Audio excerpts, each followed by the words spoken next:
Hello, I'm Lisa Nash of the Rainbow Serpent Mystery School, and this is a follow-up to my last video, which was, what could possibly be wrong? Rhythmic Re-indigenizing Trauma Transformation Exploration. And I promised that I was going to tell you why it's called that, and I will. And as part of the telling you why, I'd like to suggest we play a little game.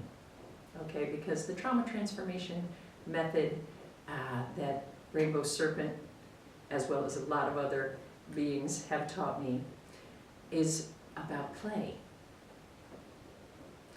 Play, yes. If you've ever watched any human infants or children, you'll observe that we learn best and fastest through play. That's the way we do it. Okay, so let's play a little game right now. Rewind in your mind. We're also video literate, that should be no problem. Just pretend this is the beginning of the video. And now I say, hello, I'm Dr. Lisa Nash of the Rainbow Serpent Mystery School. Only thing that's different is one word and a little different pose. I'm a doctor. You think that feels different to you? It brings up a whole lot of different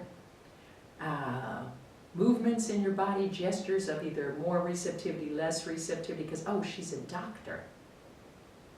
Is that rational? Really ask yourself, is a different word in front of somebody's name any indicator of what they really know, or how, or if their knowledge is actually useful? Not just to you right now, but to the human species, to this crisis that we find ourselves in, this sixth mass extinction. Does it really matter whether I'm a doctor or whether I'm an Ianifa? What's an Ianifa? Does it really actually matter? No, really, it doesn't, right? What matters is your organization. If doctor is familiar to you, and you think of doctors as people who know things and can really help you out with stuff, oh, it's a doctor. On the other hand, if you think doctors are charlatans, maybe you'd rather listen to me as an Ianifa, even if you don't know what that is, right? But odds are, if somebody introduces themselves and they say, hi, I'm Molo Molo, and you don't know what Molo Molo is, you're a little backed up just because it's unfamiliar. Does that mean that whatever that title connotes has no value to you? Is that logical? It's not. Okay? It's not. This is the kind of lie that mental supremacy has taught us, that it actually matters. One little word in front of somebody's name, that's how you can tell if they're going to be good, bad. Oh yeah, Dr. Larry Nasser, right? Oh, he was real good for all those little girls and their families. Mental supremacy is a lie. It's also a collective evolutionary challenge. Okay, we have all pretty much been mental supremacists, except for those relatively few and blessed people who have continued to live in an indigenous way, wherever and however they could, holding for the rest of us the knowledge that it is possible to relate to life and to all our relations and to ourselves, not as a collection of objects, but as a communion of subjects. Okay, pretty much the rest of us, we've got this disease called mental supremacy. And you know what mental supremacy does? Well, for one thing, it just destroys the natural wisdom of the body. It does. This is where, am I a doctor or an Ianifa, becomes very germane, okay? If I had done this video between January of 1995 and January of 2016, I most likely would have introduced myself as Dr. Lisa Nash, because I was. For all of those years, I was a doctor of chiropractic. And I became a doctor of chiropractic in an attempt to find answers to a question that was extremely germane to my own personal experience, and I understood to our experience as a species. And that question in 3 parts was, what is violence? Why do we human beings do so much violence? Why are we so habituated to violence? And can we change these habits? If so, how? I knew that I had trauma because I hurt. Okay, I hurt in a lot of ways as a young person, but very, very viscerally, I hurt physically. I had low back pain, I had upper back pain, I had neck pain, I had sprained ankles, I had shin splints, and very shortly thereafter I had digestive complaints, chronic yeast infections, chronic fatigue. Right. Now science mind knows, wow, this person probably had a high number of adverse childhood experiences, because that experience of having a lot of adverse child experiences reliably leads to all these kinds of chronic health difficulties, chronic pain, chronic dis-ease. So I looked in a lot of places for answers to these questions about violence, and I, after a lot of wandering through the world of mental supremacy, thinking I would be a medical doctor, understanding this body, our experience of ourselves as physical beings, this has something to do with it. Okay, I don't really understand, and nobody else seems to think this is really important to this question, but for me, this is extremely important. So I was going to be a medical doctor. I went to Wesleyan University, from which I graduated 6th in my class of, I think, 706, Phi Beta Kappa, with high departmental honors and university honors. Do you think I might have something worthwhile to say yet? What difference does it make, right? I went there, I was going to be an MD, but I studied philosophy of science. I studied history, philosophy, and sociology of medicine, and I came through that excellent use of the mind to understand that medicine was part of the problem and that I wasn't going to find the answers that I was looking for over there. But I still knew science was valuable, so I wanted to stay in the realm of that, and so I decided to go to chiropractic school, which has a curriculum very, very much like medical school. And oh, by the way, I graduated first in my class from Life Chiropractic College West. I was the valedictorian of my class. And they hated me there too for calling out the supremacy within the chiropractic profession. I've got a long history of being hated for people for calling out mental supremacy. But nonetheless, I was a doctor, and I tried in my gentle fashion to help the people in my small community in Vermont, as well as myself, work through, actually transform this terrible trauma that so many of us were beset by and being dragged down by, through that mental supremacist scientific paradigm. And you know what? My good scientist said, these results stink. Okay, this is not doing it. In particular, I'm watching the children get sicker and sicker with each generation that I'm watching in my small community. I'm reading the trauma science, and it's telling me how that's happening. I'm up on the neurology of trauma. I'm up on the epigenetics as soon as anyone starts talking about this at all. I have the background, I read it, it makes sense. But I don't see in there anything telling us, but how are we going to change this? Oh, right, all those pharmaceutical medications are going to fix this problem. Once a week therapy sessions, one-on-one, where you sit in a little room completely removed from the rest of your life and all your other relational habits, is going to fix this. Did I mention that I'd been doing psychotherapy since I was 20 very consistently? Okay, I gave it a good try, and it helped a lot. But I could see that it was limited, and I had hit a limit, and so had a lot of other people I was working for. So, good scientist, I went off to see what the indigenous world might have to say about trauma and about transforming trauma. And guess what? Those ignorant savages know a lot of good shit about trauma and transforming trauma. Can you believe it? Well, science isn't the best way of knowing who we are and what's going on here and what's wrong with us and how to fix it? Yes, that's what I found. The results were incontrovertible. Okay?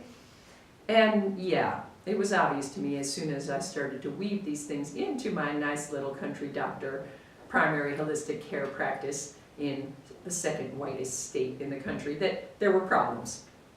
Okay, the resistance was obvious. The supremacy, no, what, that's, where did that come from? You learned that in Peru? Oh, that's kind of cool and mysterious, but I mean, it's not really serious, is it? I mean, for really serious healthcare, I need to go to those people with those other letters after their name and have a lot of expensive tests and take a lot of expensive that's nice. However, really, really, things did not get vicious in my life.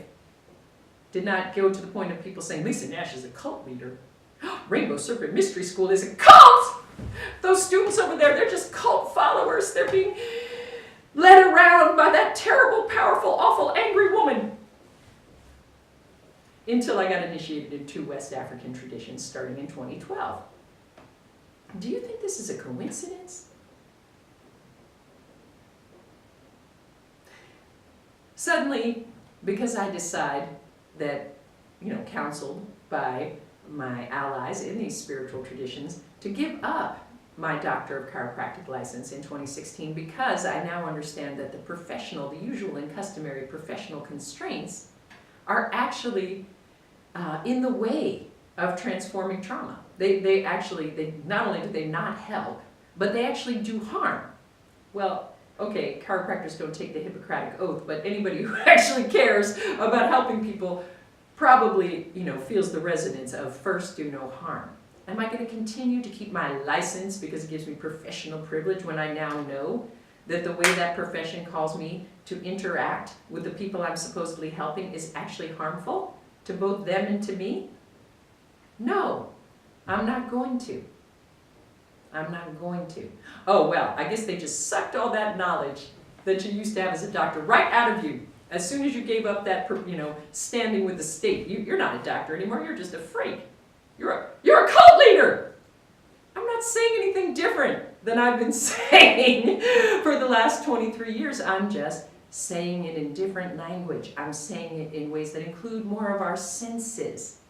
I'm saying it in an expanded way, and this ability to express the same truths that I learned in science or through science in the language of the indigenous and re-indigenizing world. This ability to weave these things together is useful. It's useful. It's not dangerous. Okay? It's dangerous only to people who are still addicted to the petty thrills of covert, deniable violence. Oh, I don't have to talk to that person or know anything about her. I'm just going to say, oh, she's a scary cult leader, and get off on that little secret violence, right? All the ancestors knew about that. All the ancestors knew how dangerous that was for human communities. But in modernity, in mental supremacy, it's like, oh, well, if there's no blood on the ground, if there's no bruises that show on the skin, there's no violence. We're clean. We're wiping out untold numbers of our relations every day, but it's not our problem because we didn't punch anybody or shoot them directly. What a bunch of BS. What a bunch of BS. Really, if you think I'm a cult leader for saying this, why don't you consider maybe you are a cult follower? Maybe you're addicted to following the cult of mental supremacy. Anything that this thing doesn't already know about, that it's not already familiar with, that doesn't make it feel like it's in charge and on top of the world, should be rejected. Ever think that could be kind of cultish behavior? See any indications that that sort of cultish behavior is causing us problems right now? No. Could you be a cult follower? Could you be a worshiper of God money? This strange deity who tells you that it's reasonable to found an economic system on the premise that infinite growth, which also means infinite consumption on a finite planet, is meritorious. It's sustainable, it's meritorious, and if you can't get with that game, well, you're just obviously a fucking loser and you deserve to be a slave. Could you be a follower in that cult? I have to work like this for a living. That's just the way life is. Really? You wouldn't like to see if life could be some other way? Anyone who suggests that maybe it could or will must be a dangerous threat to your existence. That's mental supremacy, people. That's a cult. God money is a cult. Okay? Science is a cult. Science says, well, we start from the premise that we're the only conscious subjects here, and then we go and investigate everything else as if that was true. And naturally, we find out all kinds of things that enhance our ability to objectify and control everything. And isn't that making life so much better for all? Why, look at all those whales starving to death with their bellies full of plastic. This miracle brought to you by science. Could it be a cult? Ta-da! Come on, people. It's just ridiculous. It's just ridiculous. And when I decided that this video was going to be titled, Goodbye Cruel World, I thought I'd say, listen, this kind of cruelty, this kind of meanness, this dissing, silencing, shunning, and blacklisting that mental supremacy routinely subjects anyone to who comes bearing the message, hey, you know, we can go beyond this. And it doesn't have to be a disaster. In fact, it could be really awesome. You know, this violence that modernity, that mental supremacy tells us is meritorious, necessary, is killing everything. Okay, so goodbye, cruel world. Yes, it made me feel like killing myself a lot of times. All you nice, white, liberal, spiritual people in Vermont who participated in this, who would not come to my aid when I reached out to you directly and asked you, yes, it made me feel like killing myself. But happily, since I am being guided beyond mental supremacy, I don't have to kill myself. No, goodbye cruel world doesn't mean I'm killing myself. It means y'all are killing yourselves. Ashe, ashe, ashe.